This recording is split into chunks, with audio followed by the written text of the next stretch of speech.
말들을 이렇게 제목으로 붙이죠.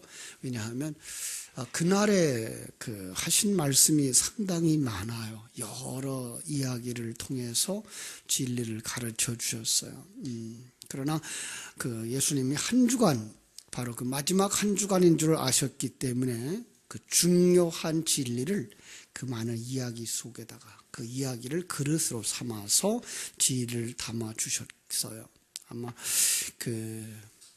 조금 앞에 보면 마태복음 21장 18절에서도 이런 말씀은 있죠. 18절부터 보면 거기 이제 제목을 그렇게 붙였어요. 무화과 나무가 마르다. 그래서 무화과 나무를 저주하신 사건. 또 그 아래 23절에 보면은 예수님의 권위에 관한 사건. 그리고 또 다른 복음서에 보면은 두 아들의 비유. 여기죠. 그죠? 권위에 대한 이야기를 하면서 거기서 두 아들의 비유를, 그리고 포도원의 악한 농부들의 비유, 혼인잔치의 비유, 이런 이야기들을 통해서 그 안에다가 진리를 담아서 주셨어요. 성경은 하나님의 감동으로 된 것이고, 참 많은 이야기들을 다 쓰면 이 세상을 참고로 삼아도 놓을 것이 없을 만큼 많다라는 이야기를 하시는데, 그 중에서 고르고 고른 성경 말씀, 또 고르고 고르신 단어들을 써서 그걸 그릇으로 삼아 그 안에 진리를 우리에게 담아주셨어요. 그 중에 하나만 설교를 하려고 해도 이제 1시간씩 2시간씩 해야 될 만한 큰 내용들이 다 들어가져 있기 때문에 다 이야기할 수는 없고요. 그렇죠? 그런데도 불구하고 끊어진 이야기들이 아닌 그 이야기들이 서로 연결되어져 있어요.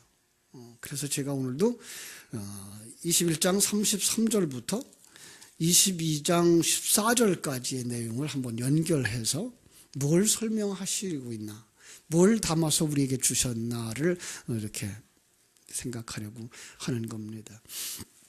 자, 예수님이 예루살렘에 입성을 해야 했던 이유를 설명하고 있는 거예요. 예수님이 왜 예루살렘에 입성했죠? 예수님이 왜 이 땅에 오셨죠? 예수님이 왜 우리 안에 오셨죠? 이런 부분이에요. 벌써 답이 다 나와 있죠. 오늘 본문에도 같은 이야기를 하고 있어요. 본문에 누가 오죠? 주인의 아들이 오는 장면이에요. 그런데 주인의 아들이 오기 전의 상태까지 이제 보아서 우리에게 가르쳐 줍니다. 거기에 누가 등장하죠? 주인이 등장하고, 그 주인이 뭘 만들어요? 포도원을 만들고 산울다리를 두르고 거기에 포도를 심고 망대를 짓고 다 만들어서 농부들에게 주고, 거기 또 농부가 나오죠? 농부들에게 주고 타국에 갔어요. 그죠? 그리고 이제 열매 맺을 때쯤 돼서 자기 종들을 보내요. 주인의 종들을 보내요. 농부와 조금 다른 부분이에요. 자기의 종들을 보내죠. 뭘 하라고? 열매를 받아오라고. 그런데 그들은 어떻게 해요? 때리고 죽이고 돌로 치고. 그래서 또 보내죠.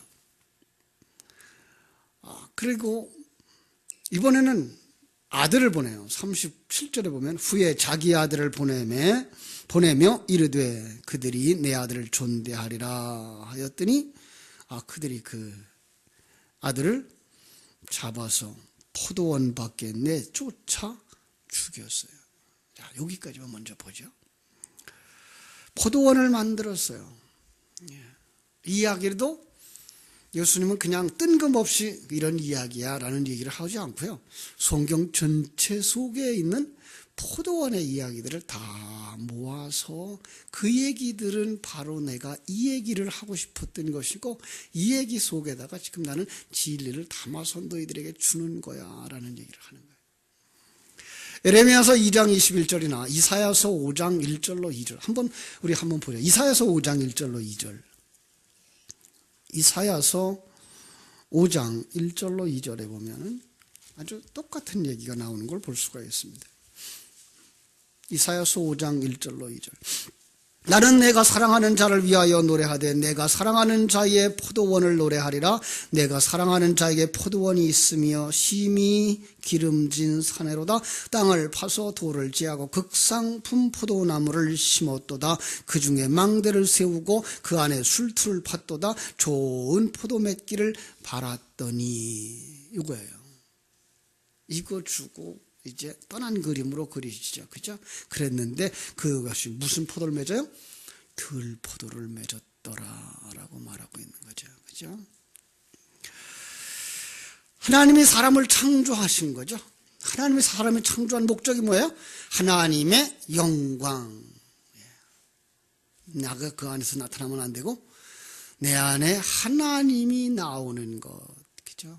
갈라디아서 2장 20절을 우리가 잘 아는 거죠. 내가 그리스도와 함께 십자가에 못 박혀 죽었고 내 안에서 누가 살아요? 그리스도가 사는 그림으로 그것이 바로 나타날 때 그게 하나님의 영광. 그걸 갖다 갈라디아서 5장 21절로 23절에서는 성령으로 맺는 열매. 내가 예수님과 접목을 했어요. 접붙임을 당했어요. 그런데 내 열매가 맺어지는 게 아니라 나를 통해서 맺으시는데 내가 없어졌으니까 뭐가 맺어져요? 내 안에 성령의 열매가 맺어지는 것. 그런데요, 에스겔서 한번 보실까요? 조금 찾아볼게요. 에스겔서 17장 6절로 7절. 에스겔서 17장 6절로 7절. 나중에 집에 가셔서 17장을 한번 쭉 다 같이 읽으시면 돼요. 아주 더 좋은 재미난 이야기가 들어있어요. 이걸 그냥 글자 그대로 보지 말고 그릇이구나, 그릇에다 뭘 담아서 우리에게 주신 거구나 라고 읽으시면 정확하게 볼 수가 있어요. 6절, 그것이 자라서 퍼져서 높지 아니한 포도나무 곧 굵은 가지와 가는 가지가 난 포도나무가 되어 그 가지는 독수를 향하였고 그 뿌리는 독수리 아래에 있었더라. 7절, 또 날개가 크고 털이 많은 큰 독수리 하나가 있었는데, 여기 독수리가 나오는데 앞에 하나 뒤에 하나 나와요. 그래서 3절에 나오는 독수리, 그 다음 7절에 또 하나의 독수리가 나오는 거죠. 그 포도나무가 그 독수리에게 물을 받으려고 그 심어진 두둑에서 그를 향하여 뿌리를 뻗고 가지가 펴졌도다. 자, 여기 두 마리 독수리가 나와요. 하나님을 섬기고 순종하는 삶, 영광의 삶, 열매 맺는 삶을 살라고 하나님이 거기다가 포도나무를 심었어요. 그게 또 처음에는 포도나무라고 되어 있지 않고 4절에 보니까 연한 가지 끝을 꺾어가지고 백향목 높은 가지의 연한 가지 끝을 꺾어다가 땅에다가 심어요. 그랬더니 뭐가 돼요? 포도나무가 돼요. 이런 그림이에요. 이거가 세상에 이럴 일은 없죠. 그죠? 백향목 가지를 꺾어다가 심었는데 어떻게 포도나무가 돼요? 그죠? 이게 바로 우리를 얘기하고 있는 거기 때문에 이렇게 이야기가 될 수 있어요. 예. 그래서 거기서 우리에게 뭐 하려고 그래요? 하나님의 영광을 드러내는 열매 맺는 자 되기를 원했더니 그 곁에 누가 나타나요? 또 다른 독수리. 여기가 사단이죠. 사단이 와서 유혹하고 있는 거예요. 야, 나와 하나 되자. 그리고 하나님의 영광 아니고 네 영광을 나타내봐, 이러는 거죠. 그래서 극상품 포도를 맺기 원했지만 뭐 맺어요? 들포도를 맺은 그런 그림이 되는 거예요. 주인이 종들을 보내서 뭘 요구하죠? 열매를 요구하는데 어떤 열매냐? 극상품 포도나무를 원하는 거예요. 극상품 열매. 어떤 열매? 성령의 열매. 그런데 그들이 맺어진 열매는 뭐예요? 들포도 열매. 그래서 줄 수가 없는 거예요. 예. 지금 오늘 이제 다시 본문으로 돌아오면 마태복음 21장에 그들이 포도면을 달라고 온 그들, 포도를 열매를 맺었는데 그건 자기가 가지고 그 주인의 종들을 해하고 아들을 해한 그런 그림이 아니라 그들은 포도나무에서 자기가 포도나무니까 열매를 맺지 못하는 거예요. 들포도만 맺은 거예요. 그 자기만 위해서 쓸 수 있는 포도지 하나님이 원하는 것으로 하나님께 내놓을 게 없는 그런 그림인 거예요. 그들은 어떻게 살았어요? 예? 그 그림이 옛 성전의 삶이에요. 어제 이제 주일날 계속해서 말하는 그 옛성전에 왜 들어오셨어요? 예루살렘의 병거, 에브라임의 병거, 예루살렘의 말을 폐하려고. 다시 말하면 율법주의자들, 윤리도덕주의자들을 벗겨버리고 우상과 자기 그 신격화시키려고 하는 그 정신을 제해버리고, 그죠? 심지어 주인의 아들조차 존중하지 않고 포도원 밖에 내쫓아 죽였어요. 누구예요? 예수 그리스도를 죽인 거죠. 끝인가요? 아니요. 하나님이 그 주인이 41절 악한 자를 진멸하고 포도원을 제때에 열매 바칠 만한 다른 농부들에게 새로 줄 것이다 라고 말씀하고 있는 것을 보아요. 자, 그 악한 자들을 있고요. 그 악한 자는 누구예요? 옛사람이에요. 예. 이걸 그냥 유태인들만 보면 옛사람으로 끝나버려요. 그 옛날 얘기가 되고 말죠. 나예요. 예수님 어디 오셨어요? 내 안에 오셨다니까요. 그래서 내 안에 어떤 것이 있다고요? 율법도덕주의, 윤리도덕주의, 그리고 우월주의, 자기 신격화, 자기 의쌓기 하고 있는 옛사람. 이게 뭐예요? 열매 맺지 못하는 주인이에요. 자, 그런데 또 다른 농부가 나와요. 그죠? 다른 농부. 누굴 것 같아요? 43절. 그 나라의 열매 맺는 백성이에요. 예. 그 나라의 열매 맺는 백성. 성령의 열매 맺는 백성. 누구예요? 내 안에 속 사람이에요. 새 사람이에요. 예. 그러면은 그들에서 거기서 죽이고 있는 그 그림을 통해서 사실은 열매 맺지 못하는 농부가 열매 맺는 농부가 되는 거예요. 우리죠? 예수 그리스도가 우리 안에 들어와서 이렇게 돌로 내침을 당하고 십자가에 못 박혀 죽음을 당하는 그 일로 말미암아 우리가 옛사람을 벗어버리게 되어지고 새 사람으로 열매 맺는 자로 변화되어지는 그런 그림인 거예요. 예. 그래서 43절에 이런 말씀을 말하고 있는 거예요. 그러므로 내가 너희에게 이르노니 하나님의 나라를 너희는 빼앗기고 옛사람이죠. 큰 그림으로 그리면 당시 그들이죠. 율법주의자들, 유대주의자들, 대제사장과 장로들. 왜요? 23절에 그 얘기를 시작할 때 그렇게 얘기했어요. 예수께서 성전에 들어가 가르치실 때 대제사장들과 백성의 장로들이 나와서 이제 토론을 시작하는 것이기 때문에 너희들이라는 말은 바로 거기에요. 그러니까 우리 속에 있는 옛사람이 누구예요? 대제사장들이고 자칭 대제사장들이고요. 자칭 장로들이고요. 예. 너희들은 뭐하다고요? 하나님 나라를 빼앗겨요. 못 가져요. 들어갈 수도 없어요. 거듭나지 못한 자죠. 옛사람이죠. 그런데 거기에 그 나라의 열매를 맺는 자 누구예요? 너희는 빼앗기고 그 나라의 열매를 맺는 백성 새 사람 그들은 받으리라 라고 하는 이야기를 하시는 거죠. 그래서 그것이 뭘 받아요? 천국을 맺고 천국의 상급을 받고 유산으로 받게 되는 것. 그런데 또 하나 이해할 수 없는 이야기를 거기다 툭 심어놨어요. 무슨 얘기예요? 42절. 예수께서 이르시되 너희가 성경에 건축자들이 버린 돌이 모퉁이의 머릿돌이 되었나니 이것은 주로 말미암아 된 것이요 우리 눈에 기하도다. 건축자들이 버린 돌이 모퉁이의 머릿돌이 되었나니 이것은 주로 말미암아 된 것이요. 자, 다른 곳에서는 뭐라 그랬어요? 누가 모퉁이의 머릿돌이에요? 예수죠. 그런데 여기서는 또 뭐라 그랬어요? 주로 말미암아 된 것이니. 그럼 여기 모퉁이돌은 누굴까요? 예, 성도들이에요. 모퉁이돌은 우리 한국식의 주춧돌을 이야기하는 거가 아니라 그랬어요. 유대인들의 모퉁이돌은 뭘 상징한다고요?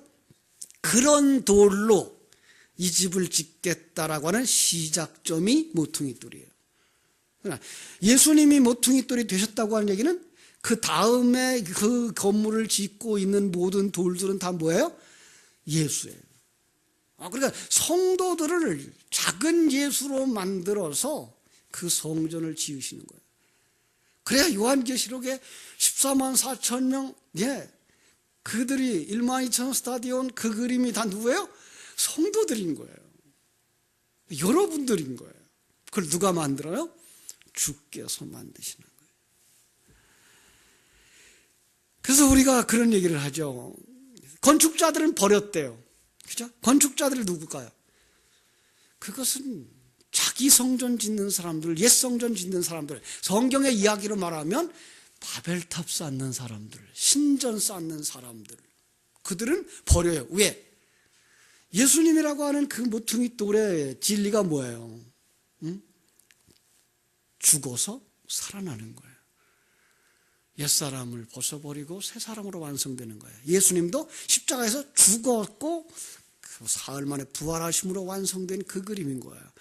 그러니까 그들은 자기가 높아지려고 신전을 쌓고 있는데 거기엔 자기를 부인하라고 그러니까 그런 도를 쓸 수가 없죠. 그래서 그것이 버린 자들이 버리는 거예요. 그리고 누구를 쌓아요? 거기다가 자기를 쌓는 거죠. 그래서 바벨탑은 누구의 탑이에요? 자기의 탑이에요. 자기 성공의 탑, 자기 승리의 탑, 자기 완성의 탑. 여러분, 그런데 오늘날 많은 사람들의 설교 속에서는 자기가 높아지고 자기가 잘나지는 쪽으로 가고 있어요. 바벨탑 쌓기를 하고 있는 거예요. 아니요. 성경은 우리를 하여금 나를 따라오려거든 자기 십자가를 지고 자기를 부인하고 나를 쫓아올 거라 그랬어요. 세상 사람들은 그렇게 살고 싶지 않아요. 왜? 약하면 먹히거든요. 이 세상에서는 먹혀요. 그것도 또 다른 말로 말하는 사람들이 많아요. 뭐라 그러면 양보하고 약하게 살아라 그러면 하나님이 복 주실 거예요. 맞아요. 복 주셔요. 그런데 세상의 복이 아니라 하늘나라 복을 주시는 거죠. 그죠? 경제적으로 이렇게 높은 자리에 올라가고 경쟁해서 승리하는 사람으로 사는 것 아니에요.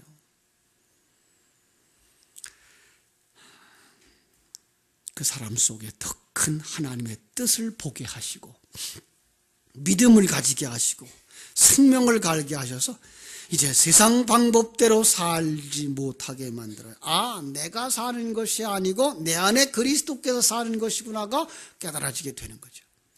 그것이 보이지 않는 사람은 그를 향해 아이고 못났어 왜 저렇게 살아 당신 때문에 손해봤단 말이야 이렇게 남에게 핑계를 대게 돼 있어요. 세상 속에서는 약하게 살고 남을 위해서 살면 손해봅니다. 그러나 하나님의 사람들은 그의 믿음으로 그 안에 사시는 자가 기뻐하는 것을 알기 때문에 완성의 길로 가는 것인 줄 알기 때문에 손해보는 삶을 기꺼이 사는 것입니다. 누구처럼? 예수님처럼. 왜요? 여러분이 작은 예수이기 때문에.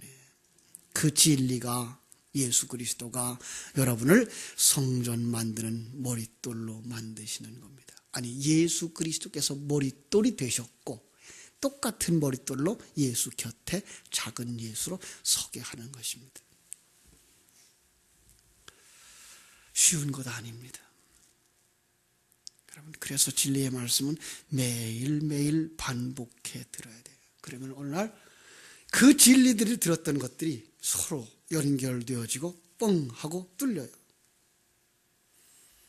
어제도 설교를 마치고 기도하는 시간에 정녕 형언할 수 없는 진리가 연결되어져 그 감격이 넘쳐오더라고요. 우리 성도들이 여기까지 왔으면 좋겠다. 이것까지만 볼 수 있었으면 얼마나 좋을까. 물론 저보다 더 밝게 보는 분도 있을 수 있어요. 함께 거기로 갔으면 좋겠어요. 여러분들이 정말 이 진리 가운데 살아가는 자들의 그 확실한 하나님 나라에 대한 비전들, 그 감동들, 그 감격 속으로 여러분들이 다 들어갈 수 있게 되기를 주님의 이름으로 축원합니다. 그의 아들의 죽음 속에 앞에 나왔던 농부, 열매 맺지 못하는 농부, 옛사람이 뭐가 돼요? 열매 맺는 자로 바뀌는 기적이 일어나는 거예요. 내 안에 들어온 예수 그리스도, 예루살렘 입성하신 것처럼 요한계시록에서 보셨죠? 백마 타고 오는 예수 그리스도. 자, 앞에서는 나귀 타고 오셔요. 그런데 요한계시록은 왜 백마 타고 오시죠? 이미 역사 속에서 그분은 뭐였어요? 나귀 타고 오셔서 승리자가 되셨어요. 그래서 이제는 승리자로 오셔요. 그래서 승리자로 오시는 그분의 옷이 어떻게 됐다고요? 피 뿌림 받은 시뻘건 옷을 입으신 거죠. 그죠? 근데 그 뒤에 따르는 자들이 어떤 사람들이에요? 흰 옷을 입은 자들이에요. 예. 그런데 그 앞에 있는 그 피 뿌림 받은 옷을 입은 그분의 이름이 뭐예요? 하나님의 말씀이에요. 그러면 요한복음 1장에서 그분이 누군 줄 알죠? 그죠? 말씀이 육신되어 우리 가운데 거하시며 여러분 안에 거하시는 예수 그리스도. 예. 그분이 승리자예요. 그래서 그분을 따라오는 그 무리들도 백마를 타고 와요. 승리자예요. 어떤 승리예요? 십자가의 승리예요. 십자가에서 죽은 자들이에요. 네. 자기를 부인한 자들, 자기 십자가를 지고 가는 자들, 그게 이기는 자들이에요. 이걸 아셔야 요한계시록에 나오는 7교회 속에서 이기는 자에게는 이런 상급을, 이기는 자에게는 이런 상급을 할 때 남을 밟아 누르고 그 위에 서는 자가 아니라 자기 십자가에서 자기를 부인하고 완성된 자들은 이런 상급을 준다라고 하는 천국의 이야기를 쭉 하고 있는 거예요. 그렇죠? 그 이야기가 주일날 우리가 본 말씀처럼 이사야서 63장 1절로 6절에서 더 정확하게 나왔다 그랬습니다. 거기에 심판자로 예수님이 서셨고, 그리고 그가 포도주 즙을 밟아요. 그 속에 포도를 넣고, 그래서 심판을 받아요. 제가 그랬어요. 거기서 심판자도 예수 그리스도, 심판을 받는 그분은 누구예요? 우리를 품에 안고 이 땅에 오신 예수 그리스도. 그래서 예수 그리스도가 그 고난의 채찍을 맞고 예수님의 몸이 온통 피로 범벅이 되는 그림을 우리에게 보여주고 있는 거죠. 그죠? 우린 예수 그리스도 안에서 산 자입니다. 그 과정이 예수님의 피 뿌린 옷이 되었고, 그 뒤에 따라오는 우리들은 깨끗한 옷을 입었죠. 그걸 갖다 또 다른 이름으로 하면 의의 세마포시고 하나님의 전신갑주고, 그것이 창세기 3장에서는 가죽 옷을 지어 입히신 하나님의 모습을 볼 수가 있는 것입니다. 그 그림이 마태복음 22장 1절로 14절에 나와 있습니다. 오늘 본문을 내가 거기까지 연결시키겠다 그랬죠. 한번 22장 1절로 14절 내용만 제가 간단히 설명을 드릴게요. 2절, 자기 아들의 혼인잔치. 자기 아들 누구예요? 하나님의 아들의 혼인잔치예요. 그러면 누가 신랑이에요? 예수 그리스도가 신랑이에요. 그죠? 자, 그 종들을 보내요. 사람들을 청합니다. 오실 분들 다 오세요라고. 먼저는 이것을 유대인들에게 말하고 있는 이야기이기 때문에 누구들일까요? 대상이 유대인들이었어요. 대제사장들과 장로들이었어요. 그런데 그들이 다 오기를 싫어하거늘 다른 종들을 보내서 이제 사람들을 청해요. 뭐라 그러고 청하는가 하면은 준비되었습니다. 소도 잡았고 짐승도 잡았습니다. 혼인잔치에 오소서. 그래서 이제 사람들이 안 와요. 그러자 또 어디를 보내요? 사람들을 10절에 보니까 종들이 길에 나가서 악한 자나 선한 자나 만나는 대로 모두 데려오니, 모두 데려오래. 여러분, 이걸 보고서는 만인 그 구원론으로 가시면 안 돼요. 왜 그런가 잘 보세요. 다 왔어요. 그런데 하나님은 또 유태인의 결혼인이라고 하는 그릇에다가 진리를 담아서 우리에게 주셔요. 놀라운 얘기는요, 유대인들은 결혼식에 오는 자들에게 다 예복을 입혀줘요.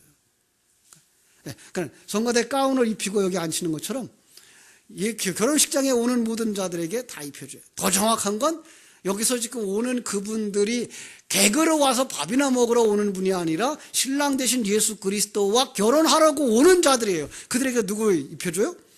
드레스를 입혀주는 것과 똑같은 그림으로 주는 거예요. 아, 그런데 거긴 예복을 입지 아니한 자가 있어요. 왜 그랬을까요? 예수 그리스도의 그 의로는 내가 만족하지 않은 거예요. 왜? 그게 뭐 좋아? 내가 한 것이 좋지. 내가 수고하고 내가 맺어놓은 이 업적이 더 화려하지. 자기가 만들어 놓은 옷을 입고 오는 거죠. 자, 그래서 아무 말도 안 해. 말할 수가 없죠. 할 말이 없죠. 왜? 그 안에 진리가 없는데. 그랬더니 임금이 뭐라 그래요? 사환들에게 말하되 그 손발을 묶고 바깥 어두운데 내던지라. 거기서 슬피 울며 이를 갈미 있으리라. 자, 왜 슬퍼하며 이를 갈까요? 분해서 그럴 수 있어요. 마태복음 7장 21절로 23절에 보니까 그들이 뭐라 그래요? 내가 주의 이름으로 선지자 노릇도 했어요. 주의 이름으로 큰 능력도 행했어요. 귀신도 쫓아냈어요. 그런데 나를 모르신다고요? 그게 진리인 줄 알고 그게 전부인 줄 알고 따라왔던 자들 분할 수도 있겠죠. 그러나 더 정확한 그림은요, 여기서 이제 레위기 11장 3절에 가면 정한 짐승들의 특징 속에 나와 있어요. 정한 짐승들은 어떤 짐승들이에요? 되새김질하는 짐승들. 예. 되새김질하는 짐승, 우리가 가장 쉽게 보는 게 어떤 짐승이죠? 소죠, 소. 그래서 이제 아침에 일찍 일어나서 낮에 일을 시켜야 되니까 들판에 나가서 소를 먹이면 소는 급하게 많이 먹죠. 빨리 먹어야 돼요. 많이 먹어요. 배가 뚱뚱하도록 먹죠. 그 다음에 일을 하면서도 영양 보충을 해야 되니까 어떻게 돼요? 그걸 이렇게 올려내서 다시 씹어요. 다시 씹어요. 그러면서 그 속에 영양분을 섭취하죠. 그게 이거 뱃속에 들어간 게 있어야 되새김질하는 거예요. 여러분 속에 누가 들어가 있어요? 예수 그리스도가 생명과 진리의 말씀이 들어가 있어요. 그래서 그걸 되새김질할 수 있어야 돼요. 그 되새김질이 여호와의 말씀을 주야로 묵상하는 그 그림이고, 또 하나의 그림이 뭐예요? 쉬지 말고 기도하라고 하는 그 기도의 내용이에요. 예. 그래서 우리는 기도 속에서 뭐 하는 거예요? 하나님이 어떤 분이신지, 내가 어떤 자인지, 내게 베풀어 주신 하나님의 은혜가 무엇인지를 주야로 묵상하는 것, 쉬지 않고 묵상하는 것. 그들은 뭐 하는 거예요? 되새김질 하는 거예요. 그런데 자기가 뭔가 있는 줄 알고 씹어. 그런데 이 아무것도 씹히는 게 없어. 그러면 어떻게 돼요? 이를 가하는 것이 되는 거예요. 그 그림이에요. 그 지혜로운 다섯 처녀, 미련한 다섯 처녀의 그림으로 말하면 등불을 준비해가지고 등불이 있는 줄 알았어요. 기름이 있는 줄 알았어요. 그런데 뭐가 없어요? 기름이 없어요. 진리와 생명의 말씀이 없어요. 그들이 뭐예요? 이를 가는 자들인 거예요. 참, 성경은 이렇게 재미나게 우리에게 가르쳐주고 있어요. 그들을 성 밖에 내던지라. 성 밖이 어디예요? 요한계시록 22장 15절에 보니까 성 밖에 들어갈 수 없는 자들, 그들이 개고, 그들이 짐승이고, 그들이 음행자고, 살인자고, 우상숭배자고, 거짓을 말하는 자고. 여기서도 거짓을 말하는 것, 그거 그냥 거짓말하는 거 아니에요. 성경 속에서는 어떤 사람이 거짓말쟁이에요? 진리를 말하지 아니하고 율법을 말하는 자들을 거짓말장이라고 말하고 있어요. 그럼 거짓 선지자는 어떤 게 거짓 선지자예요? 진리를 말하지 아니하고 율법만 말하고 있는 자가 거짓 선지자인 거예요. 바로 그들은 천국에 못 들어간다고 요한계시록 22장 15절에서 말씀하고 있습니다. 우리도 그런 자였습니다. 살인자였고, 음녀였고, 우상숭배자였고, 그릇만 보는 자들이었습니다. 그런데 내 안에 오신 예수 그리스도가, 내 안에 오신 생명의 말씀이신 그분이 우리를 안고 죽으셨고, 지금도 옛사람 같이 죽어가고 있는 것입니다. 그 고난, 그것이 우리에게는 고난으로 옵니다. 그래서 그리스도의 남은 고난을 성도의 몸에다 채운다고 말씀하는 것입니다. 오늘도 이 고난을 잘 묵상하시면서, 내 안에서 이런 일을 하시는 하나님, 열매 맺을 수 없는 농부였는데 나로 이제는 열매 맺는 농부가 되게 하시는구나 깨달아 알고, 그 과정 속에 있는 하나님의 은혜, 그 과정 속에 있는 예수 그리스도의 십자가의 고난 깊이 묵상하는 한 주간 되시기를 주님의 이름으로 축원합니다. 기도하겠습니다.